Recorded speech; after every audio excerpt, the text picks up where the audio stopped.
किन्नर चुड़ैल। गोरखपुर नाम का एक गांव हुआ करता था। उस गांव में ज्यादा लोग नहीं रहते थे। उस गांव में एक गर्भवती विधवा औरत रहती थी।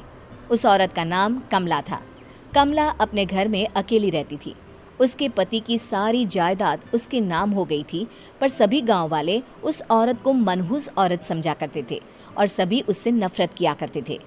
एक बार कमला राशन की दुकान पर खाने का सामान खरीदने जाती है। भैया जी, जरा 1 किलो दाल चावल देना। अरे हाय हाय हाय हाय हाय! अरे मनहूस औरत, मेरी दुकान में अपशुगन करवाने आ गई क्या? हैं? चल जा यहाँ से, मैं कुछ नहीं देने वाला हूँ तुझे। भाग भाग यहाँ से, चल जा निकल।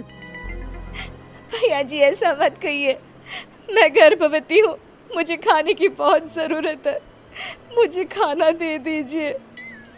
दुकानदार कमला को वहां से धक्के मारकर भगा देता है। तभी कमला रोते रोते उस गांव के किन्नरों के इलाके में आ जाती है। गांव वाले किन्नरों को उसी इलाके में रखा करते थे, क्योंकि वो लोग किन्नरों को पसंद नहीं करते थे और उनके इलाके में रहने से मना करते थे। तो किन्नरों ने उसी गांव में अपना एक इलाका बना लिया था। जब किन्नर लोग देखते हैं कि एक गर्भवती महिला रोते रोते उनके इलाके में आ गई है, तो सारे किन्नर कमला के पास जाकर उसका हाल पूछने लगते हैं। क्या हुआ बहन, तुम्हारी गर्भवती अवस्था में इतनी बुरी हालत कैसे?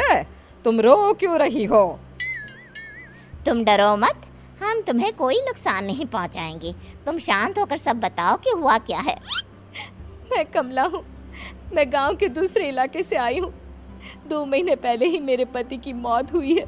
मुझे गांव के लोग मनहूस मानते हैं, क्योंकि मैं विधवा हूँ और गर्भवती भी। वहाँ के लोग मुझे खाने के लिए कुछ बेचने के लिए भी तैयार नहीं, जिससे मेरा गुजारा नहीं हो रहा था। कोई बात नहीं कमला, हम तुम्हारा ख्याल रखेंगे। किन्नर लोग कमला को एक खाली घर में रहने के लिए जगह दे देते हैं और उसकी देखभाल भी करते हैं। कुछ ही महीने बाद कमला अपने बच्चे को जन्म देती है, पर अफसोस, कमला बच्चे को जन्म देते ही अपनी जान गंवा देती है। जब सब किन्नर बच्चे को देखते हैं तो बहुत खुश हो जाते हैं, क्योंकि वो बच्चा भी किन्नर ही था। कमला ने एक किन्नर बच्चे को जन्म दिया था। अब इस बच्चे की देखभाल कौन करेगा? हम तो इस बच्चे को गांव के दूसरे इलाके में भी नहीं भेज सकते। और तो क्या हुआ, इस बच्चे की माँ नहीं रही तो हम इसे पालेंगे। अब ये हमारे इलाके में रहेगा, हमारे साथ रहेगा। फिर वो किन्नर उस किन्नर बच्चे को गोद ले लेते हैं, उसका नामकरण कराते हैं। उस किन्नर बच्चे का नाम शक्ति रखा जाता है। देखते ही देखते शक्ति बड़ी होने लगती है। उसके रंग रूप बहुत सुंदर थे। वो बहुत सुंदर किन्नर दिखती है। एक दिन शक्ति एक किन्नर से पूछती है, माँ जी सुनिए ना, ये गांव के दूसरे इलाके में भी तो लोग रहते हैं, तो हम वहाँ क्यों नहीं जाते? हम उनसे अलग क्यों रहते हैं? शक्ति, क्योंकि वो लोग हमारे जैसे नहीं, वो लोग हमें पसंद नहीं करते, इसीलिए हम उनसे अलग रहते हैं। क्यों?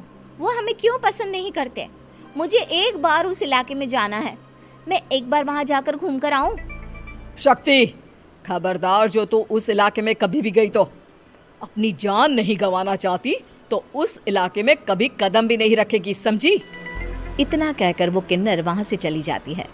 शक्ति उस किन्नर की बात सुनकर बहुत रोती है। माँ जी, ऐसा कैसे कह सकती हैं? उन्होंने इतनी सी बात के लिए मुझे इतना डांटा। अब तो मैं उस इलाके में ज़रूर जाऊंगी। फिर एक दिन शक्ति गांव के दूसरे इलाके में चुपके से जाती है। ये लोग तो हमारे जैसे ही इंसान हैं, तो ये हमसे नफरत क्यों करते हैं? जब शक्ति उस इलाके में पहुंचती है तो गांव के सारे आदमी उसके रूप से मोहित हो जाते हैं। वो लोग ये अंदाज़ा नहीं लगा पाते कि वो किन्नर है। शक्ति की सुंदरता देखकर सारे गांव वाले उसकी तारीफ करने लगते हैं। तभी गांव का चक्कर लगाने गांव के जमींदार का बेटा हर्ष वहां पहुंचता है। हर्ष भी दिखने में बहुत सुंदर होता है। जब हर्ष ने शक्ति को देखा तो वो भी उससे मोहित हो गया, और जब शक्ति की नज़र हर्ष पर पड़ी तो वो हर्ष को देखकर मोहित हो गई। आपको पहले कभी इस गांव में देखा नहीं। इस गांव में आप नए हैं क्या? जी नहीं, वो मैं बस। तभी शक्ति बोलते बोलते रुक जाती है और मन में सोचने लगती है, अगर मैंने इनको बता दिया कि मैं दूसरे इलाके से आई हूँ तो वो समझ जाएंगे कि मैं किन्नर हूँ, इसलिए मुझे इनसे झूठ ही बोलना पड़ेगा। शक्ति हर्ष को कहती है, जी हाँ, मैं इस गांव में नई आई हूँ, यहाँ अकेली रहती हूँ। वैसे आप कौन है? आप भी इसी गांव में रहते हैं? जी हाँ, मैं इस गांव के जमींदार का बेटा हूँ। आपको किसी भी चीज की जरूरत पड़े तो आप मुझे बता देना, मुझे अच्छा लगेगा। ऐसे ही शक्ति और हर्ष एक दूसरे से रोज मिलने लगते। वो दोनों अपने प्यार का इजहार करने एक दूसरे से मिलने जाते हैं। तभी शक्ति का पीछा करते करते एक किन्नर वहां आ जाती है।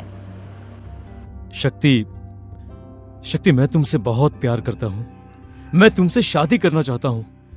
क्या तुम मुझसे शादी करोगी? हाँ हर्ष, मैं तुमसे शादी करूंगी, पर मैं तुमको अपने बारे में एक सच्चाई बताना चाहती हूँ जो मैंने तुमसे छुपा कर रखी है। तभी उनके बीच में ही वो किन्नर आ जाती है। शक्ति, तेरी हिम्मत कैसे हुई ऐसा करने की? वो किन्नर शक्ति को खींचकर गांव के जमींदार के पास ले जाती है।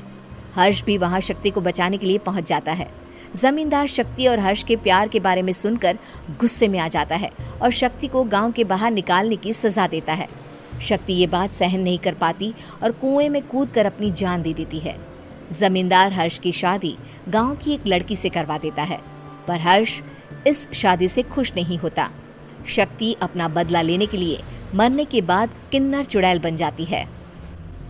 अब मैं इन गांव वालों को नहीं छोड़ूंगी, अब इनसे मैं अपने प्यार का बदला लूंगी। किन्नर चुड़ैल गांव वालों को परेशान करना शुरू कर देती है। एक बार वो रात को गांव के खेतों में पहुंच जाती है और वहां आग लगा देती है। सारी फसल जल के राख हो जाती है। जब एक आदमी रात को उठकर देखता है कि खेत में आग लग गई है तो वो वहां पहुंच जाता है। वो देखता है कि खेतों के बीचों बीच एक किन्नर चुड़ैल खड़ी है और वहां खड़े होकर ताली बजा रही है। गांव वाला किन्नर चुड़ैल को देखकर बेहोश हो जाता है। जब सुबह उस आदमी को होश आता है तो वो सीधा जमींदार के पास जाता है। अरे जमींदार साहब, अरे वो किन्नर चुड़ैल ने मेरी सारी फसल जला दी। अब मैं क्या करूंगा? क्या होगा मेरा? जमींदार चुड़ैल किन्नर का नाम सुनते ही सब कुछ समझ जाता है। अब वो बहुत डर जाता है।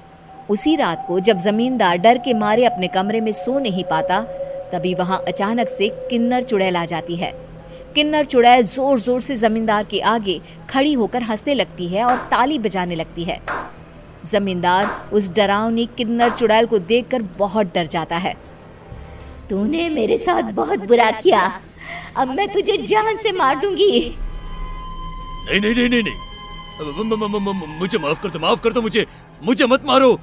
मैं कभी ऐसा दोबारा नहीं करूंगा। अब तुम जो बोलोगी वही मैं करूंगा।